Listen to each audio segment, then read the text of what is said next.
রোজায় দাম বাড়াবেন না, ব্যবসায়ীদের বললেন প্রধানমন্ত্রী। সিটি ইকোনমিক জোন সহ 11টি অর্থনৈতিক অঞ্চলের উদ্বোধন। সবার কাছে এই অনুরোধটা থাকবে যে সেই রোজায় যেন কোনো খাবার জিনিসের দাম না বাড়ে আর কোনো সংকট দেখা না দেয়। অবশেষে হাতের ঝিল থেকে হচ্ছে বিজিএমইএ।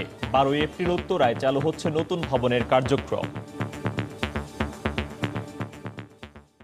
দেখছিলেন প্রধান শিরোনাম। সন্ধ্যার সময় সঙ্গে আছি সাজিদ রাজু এবং আমি ফয়সাল মোর্শেদ। এবার অন্যান্য শীর্ষ সংবাদ। পহেলা বৈশাখে মঙ্গল শোভাযাত্রায় মুখোশ পরায় নিষেধাজ্ঞা। সন্ধ্যা 6টার আগে শেষ করতে হবে খোলা জায়গায় অনুষ্ঠান, বললেন স্বরাষ্ট্রমন্ত্রী। অভিযানে তথ্য দিতে রাজধানীর বহুতল ভবনগুলোর মালিকদের টালবাহানা, মিলছে নানা অসঙ্গতি। অধিকাংশেই নেই জরুরি বহির্গমন পথ। অবৈধ ভবন উচ্ছেদে আইনি জটিলতা কমাতে সর্বোচ্চ সহযোগিতার আশ্বাস আইনমন্ত্রীর। জট কমাতে আপোষযোগ্য মামলা আদালতের বাইরে নিষ্পত্তির অনুশাসন আসছে। এবং রাজধানীর গুলশানে মেয়াদ বাড়িয়ে ও লেবেল পাল্টে বিদেশি ব্র্যান্ডের নামে বিক্রি হচ্ছে চকলেট, আচার সহ নানা পণ্য।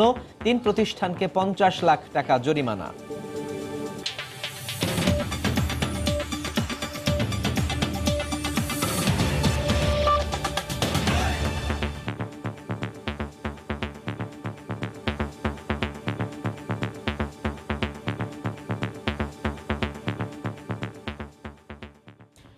আসন্ন রমজান মাসে ভোগ্যপণ্যের দাম না বাড়াতে ব্যবসায়ীদের প্রতি আহ্বান জানিয়েছেন প্রধানমন্ত্রী শেখ হাসিনা।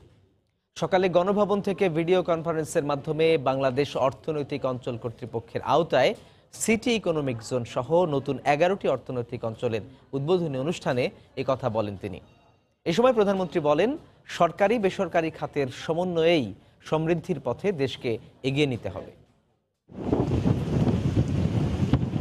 দেশব্যাপী বিনিয়োগ ছড়িয়ে দিতে 2010 সালে বাংলাদেশ অর্থনৈতিক অঞ্চল কর্তৃপক্ষ প্রতিষ্ঠা করে আওয়ামী লীগ সরকার। তারপর থেকে দেশের আনাচে কানাচে নানা অবকাঠামোগত উন্নয়নে এখন বাস্তবায়নের পথে 28টি অর্থনৈতিক অঞ্চল। ঢাকার অদূরে বেসরকারি ব্যবসায়িক প্রতিষ্ঠান সিটি গ্রুপ নির্মিত এই অর্থনৈতিক অঞ্চলের মতোই দেশের প্রান্তিক পর্যায়ে এখন গড়ে উঠছে সরকারি বেসরকারি ইকোনমিক জোন।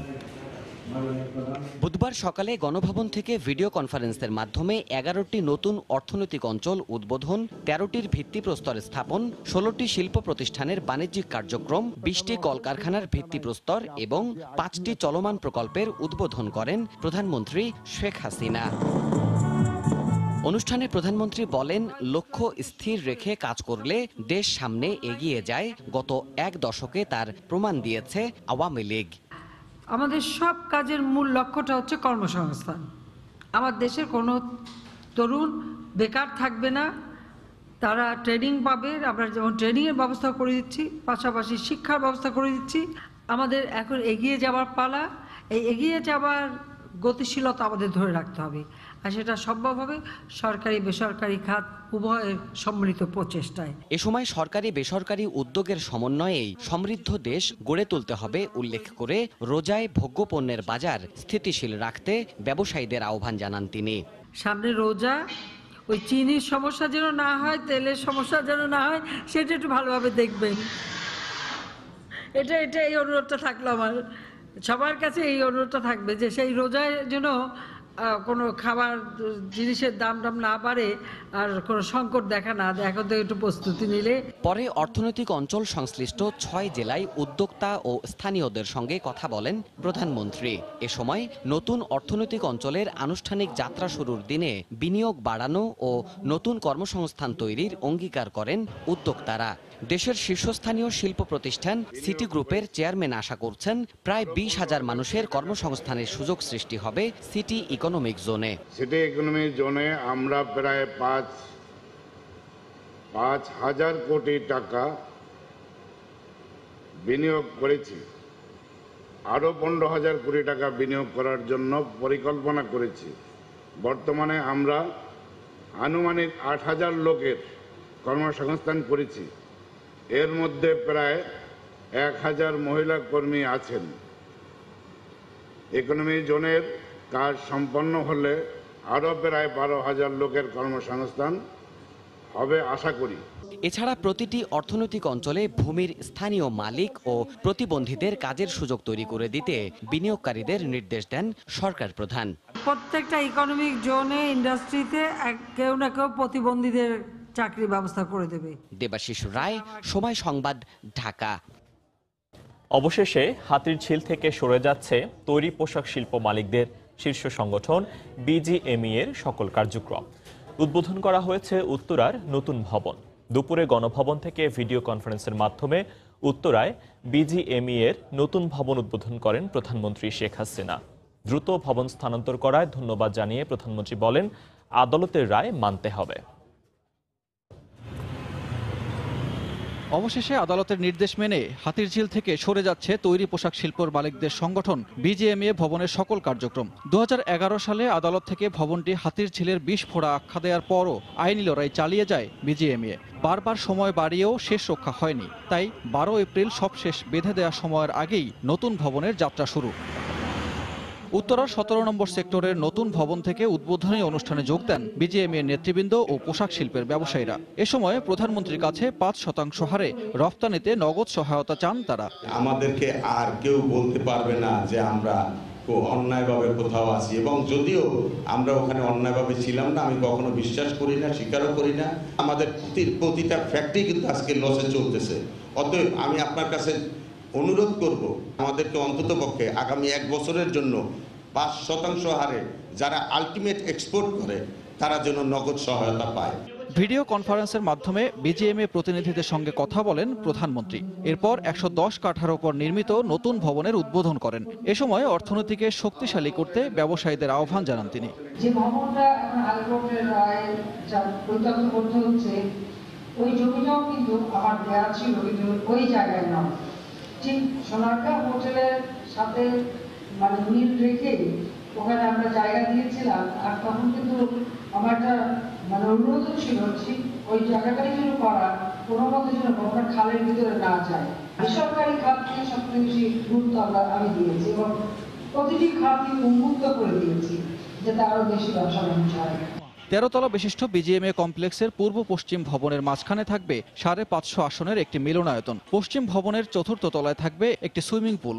এছাড়া একটি প্রদর্শনী কেন্দ্র সহ আধুনিক নির্মাণের সব সুবিধা রাখা হয়েছে এই কমপ্লেক্সে। 12 এপ্রিল থেকে 3য় ও 4র্থ তলায় বিজিএমইএ অফিস কার্যক্রম শুরু করবে। সব জল্পনা কল্পনার অবসান ঘটিয়ে দীর্ঘ মামলা নিষ্পত্তির পর হাতিরঝিল প্রকল্পটি কলঙ্কমুক্ত হতে যাচ্ছে বিজিএমইএ ভবন নামে বিস্ফোরণের হাত থেকে। নতুন ভবনের কাজ চলছে দ্রুতই, এখন পুরাতন ভবন অপসারণের কাজ বাকি। সানবীর রূপল, সময় সংবাদ, ঢাকা। পহেলা বৈশাখে মঙ্গল শোভাযাত্রায় মুখোশ পরা যাবে না। সন্ধ্যা 6টার আগে শেষ করতে হবে উন্মুক্ত স্থানের অনুষ্ঠান। দুপুরে সচিবালয়ে পহেলা বৈশাখের নিরাপত্তা সংশ্লিষ্ট বৈঠকের পর ব্রিফিংয়ে এই কথা জানান স্বরাষ্ট্রমন্ত্রী আসাদুজ্জামান খান কামাল। পয়লা বৈশাখে এখন পর্যন্ত নাশকতার আশঙ্কার কোনো খবর গোয়েন্দা সংস্থার হাতে নেই বলেও জানান মন্ত্রী। এরকম কোনো সংবাদ পাইনি। তো আমাদের নিরাপত্তা বাহিনী সবসময় প্রস্তুত থাকবে এবং তারা যে কোনো চ্যালেঞ্জ মোকাবেলার জন্য তারা প্রস্তুত থাকবে। বাংলা নববর্ষ সম্পর্কে অপপ্রচার রোধে ফেসবুক, টুইটার সহ সামাজিক যোগাযোগ ব্যবস্থা মনিটর করা হবে। আমাদের ফায়ার সার্ভিসে আমাদের মাননীয় প্রধানমন্ত্রীর পরিকল্পনা রয়েছে, ফায়ার সার্ভিসে সেই বিশেষ ধরনের হেলিকপ্টার তারা ক্রয় করবে, যাতে করে রেস্কিউ এবং এই অগ্নি নির্বাপন দুটোই হবে।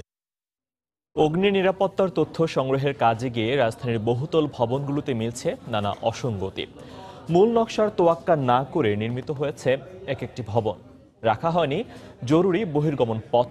আবার 18 তলা ভবনের অনুমোদন থাকলেও তৈরি করা হয়েছে 22 তলা। ভবন মালিকদের আশ্বাস, এবার খুঁজবে সব অসঙ্গতি। আজও বেশ কয়েকটি ভবনে সতর্কতা নোটিশ দিয়েছে ফায়ার সার্ভিস। সুবিশাল অট্টালিকা যেন মেতেছে আকাশ ছোঁয়ার নেশায়। রাজধানীর কামাল আতাতুর্ক সড়কের এই বাণিজ্যিক ভবনগুলো কেবল ব্যবসার কথা মাথায় রেখেই নির্মিত। রাজুকের তথ্য সংগ্রহের তৃতীয় দিনে অভিযান চলে জোন 4-এ। আগুনে পোড়া এফআর টাওয়ারের ঠিক পাশের ভবন আহমেদ টাওয়ার এখনো দিতে পারেনি মূল নথি, নেই পর্যাপ্ত সিঁড়ি। অপর পাশে 3টি ভবন পেরিয়ে ব্লু ওশনে নেই জরুরি বহিরাগমন ব্যবস্থা, মানা হয়নি মূল নকশা। শুধু এখন মানে উপরে ছাদে যে রুম আছে সব কিছু আমরা ড্যামেজ করতেছি। ফুটপাতের উপর দখল চলে আসছে এবং কোনো কোনো ভবনে যেখানে সিঁড়ি এবং লিফট দেখানো আছে সেখানে কোনো সিঁড়ি বা লিফট নেই। পাশের ভবন ইকবাল টাওয়ার, রাজুকের অনুমোদন 18 তলার, আর ভবন 22 তলা ছাড়িয়ে 23-এর পথে। মালিক পক্ষের দাবি রয়েছে আগুন নেভানোর সুব্যবস্থা, অথচ নেই জরুরি বহিরাগমন পথ। 18 তলা পর্যন্ত অনুমোদন, কিন্তু এটা নির্মাণ আছে 23 তলার মতো। ফায়ার এক্সিট সিঁড়ি থাকার কথা ছিল, এই 2টা ফায়ার এক্সিট সিঁড়ি এই বিল্ডিংয়ে স্থাপন করা হয় না। যেহেতু রাজুক আমাদেরকে রিগ্রেট করেন নাই, ওনাদের সাথে একটু মৌখিক কথা বলে আমরা এই কনস্ট্রাকশন করেছি। এলাকার অধিকাংশ ভবনের অগ্নি নিরাপত্তার হাল এমনই। অতি ঝুঁকিতে থাকা বেশ কয়েকটি ভবনে সাটিয়ে দেওয়া হয়েছে সতর্কতা। আমরা বিল্ডিং কর্তৃপক্ষকে জানিয়েছি, তাদের সাথে আমরা কথা বলেছি, তাদেরকে দেখিয়েছি যে আপনার ভবনের এই অবস্থা। এখন তাদেরও দায়িত্ব আছে তাদের এই ভবনগুলোর অগ্নি নিরাপত্তা পরিস্থিতি বাড়ানোর। এ পর্যন্ত 50টিরও বেশি ভবনের তথ্য সংগ্রহ করেছে কর্তৃপক্ষ। ফায়ার সার্ভিস কিংবা রাজুকের পরিদর্শনে যেন বেরিয়ে আসছে একে একে থলের বিড়াল। রাজধানীর অভিজাত এলাকার এই সুউচ্চ ভবনগুলো যেন এক একটি মৃত্যু ফাঁদ। এখন দেখার বিষয় এই অসঙ্গতিগুলো আমলে নিয়ে কি পদক্ষেপ নেয় কর্তৃপক্ষ। উচ্চ আদালতের নিষেধাজ্ঞার কারণে যেসব অবৈধ ভবন উচ্ছেদে জটিলতা তৈরি হচ্ছে তার আইনি সমাধানে সর্বোচ্চ সহযোগিতার আশ্বাস দিয়েছে আইন মন্ত্রণালয়। সকালে সচিবালয়ে ভারতীয় হাইকমিশনারের সঙ্গে সৌজন্য সাক্ষাৎ শেষে সাংবাদিকদের প্রশ্নের জবাবে তিনি আরও জানান, আপোষযোগ্য মামলা আদালতের বাইরে নিষ্পত্তির ব্যাপারে অনুশাসন আসবে শিগগিরই। আমার সাথে গণপূর্ত মন্ত্রী মহোদয়ের কথা হয়েছে, তাকে আমি বলেছি যে যখনই আমার প্রসিকিউশন টিম, অ্যাটর্নি জেনারেল অফিসের সাহায্য লাগবে এই সব মামলা দ্রুত নিষ্পত্তি করার জন্য আমরা সকল সহায়তা তাদেরকে দেব। রাজধানীর অভিজাত এলাকা গুলশানে বাসা ভাড়া নিয়ে তৈরি হচ্ছে বিদেশি নকল পণ্য। বিদেশি নামী ব্র্যান্ডের আড়ালে তৈরি করা হচ্ছে নিম্নমানের নকল পণ্য। মেয়াদবিহীন পণ্যে নতুন সিল দেয়া, অবৈধভাবে বাজারজাতকরণ সহ বিভিন্ন অভিযোগে 3টি প্রতিষ্ঠানকে 50 লাখ টাকা জরিমানা করে র্যাবের ভ্রাম্যমাণ আদালত। এছাড়া 2 জনকে দেয়া হয় 1 বছর করে কারাদণ্ড। এই মেশিনের মাধ্যমে পণ্যের গায়ে বসানো হচ্ছে মেয়াদের সিল। মেয়াদ শেষ হয়ে গেলেও ইচ্ছেমতো তারিখ বসানোর জন্য রয়েছে এমন স্বয়ংক্রিয় সংখ্যা। এছাড়া বিভিন্ন বিদেশি দামি ব্র্যান্ডের প্যাকেট রয়েছে এমন সিল। এভাবেই ঘরের মধ্যে বসে অবৈধভাবে তৈরি করা হচ্ছে আন্তর্জাতিক মানের সব পণ্য। রাজধানীর অভিজাত এলাকা গুলশানে বাসা ভাড়া নিয়ে তৈরি হচ্ছে এসব পণ্য। বুধবার দিনভর র্যাবের ভ্রাম্যমাণ আদালত ও বিএসটিআইয়ের যৌথ অভিযানে ধরা পড়ে এমন অনিয়মের চিত্র। র্যাব জানায় জেকে মার্কেটিং নামের এই প্রতিষ্ঠানটি বিভিন্ন চকলেট, আচারে বিদেশি নামি দামি ব্র্যান্ডের লেবেল লাগিয়ে বাজারজাত করত। এ সময় প্রতিষ্ঠানটির মালিক ও কর্মচারীকে 1 বছরের জেল ও 10 লাখ টাকা জরিমানা করে ভ্রাম্যমাণ আদালত। থাইল্যান্ডের বেশ কিছু প্রোডাক্ট তারা এখানে নকল করছে একটি বিষয়, আর দ্বিতীয়ত হচ্ছে তার অন্যান্য প্রোডাক্টের ক্ষেত্রে তারা মানে মেয়াদ উত্তীর্ণের তারিখ দেওয়ার ক্ষেত্রে একটা জালিয়াতি করেছে। যে পণ্যটা মেয়াদ উত্তীর্ণের তারিখ হচ্ছে মার্চ 2019 সালে, সেটি হচ্ছে তাহলে মেয়াদ বাড়িয়ে দিয়ে তারা হচ্ছে কি অগাস্ট 2019 করে দিচ্ছে। এরকম বেশ টেম্পারিং করেছে তো, এবং তাদের সকল প্রোডাক্টই কাজটি করেছে। এর আগে মেয়াদবিহীন পণ্যে নতুন মেয়াদের সিল লাগানো, বিএসটিআইয়ের অনুমোদন ছাড়া পণ্য বাজারজাত করার দায়ে 38 লাখ টাকা জরিমানা করা হয় মাওলা ট্রেডার্স নামের সরবরাহকারী প্রতিষ্ঠানকে। প্রায় 10টা পণ্য আমাদের মেয়াদের প্রোডাক্ট আছে যেগুলোতে আমরা কোনো এক্সপায়ার ডেট ঠিকভাবে পাই নাই। এছাড়া কাপড়ের রং খাবারে মেশানোর অপরাধে রাতুল স্টোরকে 2 লাখ টাকা জরিমানা করে ভ্রাম্যমাণ আদালত। তোহা খান তামিম, সময় সংবাদ, ঢাকা। চট্টগ্রামে সিটি মেয়র আজম নাসির উদ্দিনের হাতে গৃহায়ন ও গণপূর্ত বিভাগের এক সহকারী প্রকৌশলী লাঞ্ছিত হওয়ার ঘটনায় মুখোমুখি অবস্থান নিয়েছে সরকারের 2টি সংস্থা। দুপক্ষই পাল্টাপাল্টি কর্মসূচি পালন করছে। গৃহায়ন কর্তৃপক্ষ কাজের নিরাপত্তা এবং সিটি কর্পোরেশন কর্তৃপক্ষ প্রকৌশলীকে প্রত্যাহারের দাবি জানিয়ে এই কর্মসূচি পালন করে। প্রকৌশলীকে লাঞ্ছিত করাকে যৌক্তিক দাবি করে বুধবার সকালে চট্টগ্রাম প্রেস ক্লাবের সামনে মানববন্ধন করেন সিটি কর্পোরেশনের কাউন্সিলর, কর্মকর্তা, কর্মচারী ও ঠিকাদাররা। এ সময় কাউন্সিলররা গৃহায়ন ও গণপূর্ত বিভাগের প্রকৌশলী আশরাফুজ্জামান পলাশকে প্রত্যাহার করা না হলে বৃহস্পতিবার থেকে শনিবার পর্যন্ত নগরীর 41টি ওয়ার্ডের সকল কার্যক্রম বন্ধ রাখার ঘোষণা দেন। ড্রেনটা আছে, ড্রেনটা প্রশস্ত করতে হবে এবং ড্রেন প্রশস্ত করলে জলাবদ্ধতা আমরা রক্ষা পাবো। উনি বললো আমি 1 ফুট জায়গা দিতে পারবো না, উনি কে জায়গা দেওয়ার? আগামী বৃহস্পতিবার কাউন্সিল অফিস বন্ধ থাকবে, শুধু আমাদের কনজারভেশন ডিপার্টমেন্টের কাজ চলবে। শনিবারে মানুষের কাজ করার জন্য আমরা সেই কাউন্সিল অফিস খোলা রাখি, আমরা শনিবারে বন্ধ রাখবো। অপরদিকে প্রকৌশলীকে লাঞ্ছিত করার প্রতিবাদ ও বিচার দাবিতে নগরীর নাসিরাবাদের কার্যালয়ের সামনে দ্বিতীয় দিনের মতো কলম বিরতি ও মানববন্ধন করেন গৃহায়ন ও গণপূর্ত বিভাগের কর্মকর্তা ও কর্মচারীরা। এবং মেয়র মহোদয়ের সাথে আমার প্রকৌশলী আশরাফুজ্জামান পলাশ যেহেতু সংশ্লিষ্ট দায়িত্বটা পালন করে, তাকেই বলা হয় যে তুমি এটার ভালো ব্রিফিংটা দাও। সেই ব্রিফিং দিতে গিয়ে এক পর্যায়ে উনি উত্তেজিত হয়ে যান এবং তাকে শারীরিকভাবে লাঞ্ছিত করেন। চট্টগ্রাম নগরীর হালি শহরে গৃহায়ন কর্তৃপক্ষ একটি ড্রেনের কাজ বন্ধ করে দেয় সোমবার সন্ধ্যায় নগর ভবনের সম্মেলন কক্ষে বৈঠক করে দুই পক্ষ। এ সময় মেয়র কর্তৃক সহকারী প্রকৌশলী আশরাফুজ্জামান পলাশকে শারীরিকভাবে লাঞ্ছিত করার অভিযোগ করে গৃহায়ন কর্তৃপক্ষ। শফিকুল আলম, সময় সংবাদ, চট্টগ্রাম। বিএনপির মধ্যে বিভ্রান্তি ছড়ানোর চেষ্টা করা হচ্ছে মন্তব্য করে দলীয় মহাসচিব মির্জা ফখরুল ইসলাম আলমগীর বলেছেন, দল পুনর্গঠন শুরু হয়েছে। 90 দশকের ছাত্র নেতাদের নিয়ে জাতীয় প্রেস ক্লাবে আয়োজিত আলোচনা অনুষ্ঠানে তিনি একথা বলেন। এ সময় যে কোনো পরিস্থিতি মোকাবিলায় প্রস্তুত থাকতে নেতাকর্মীদের আহ্বান জানান তিনি।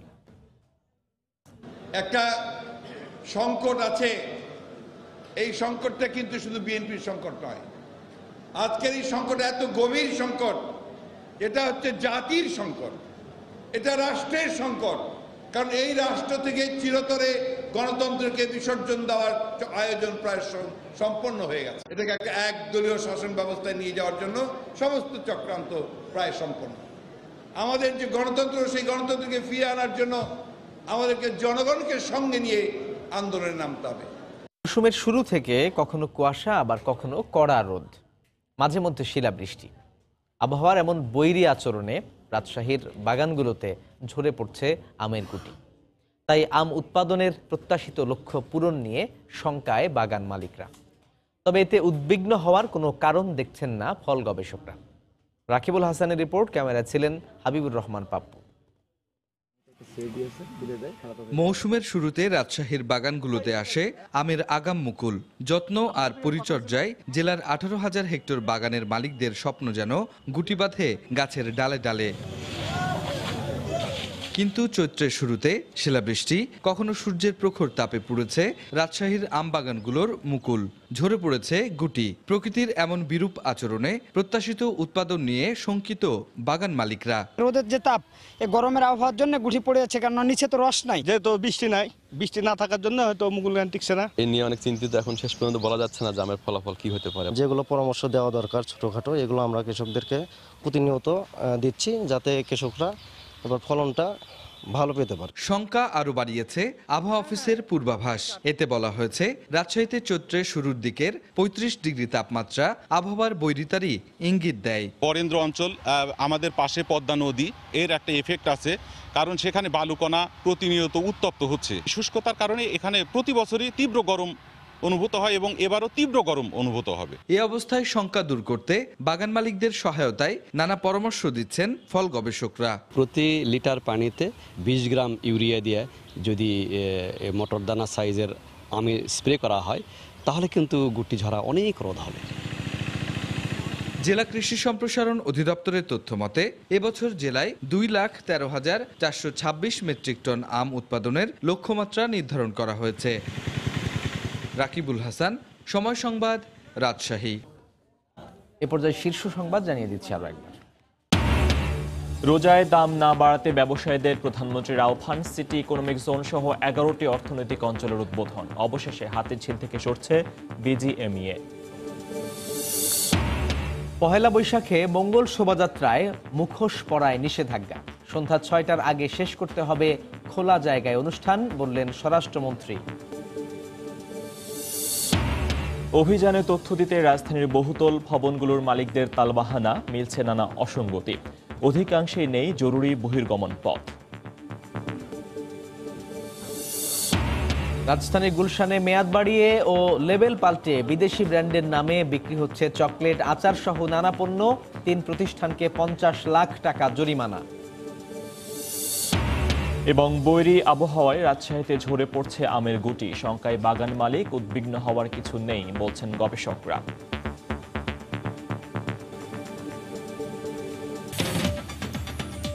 এই ছিল সন্ধ্যার সময়। আপনার মোবাইলে সময় সংবাদ দেখতে ও সকল খবর পেতে ডাউনলোড করুন সময় অ্যাপ। সঙ্গে থাকুন সময়।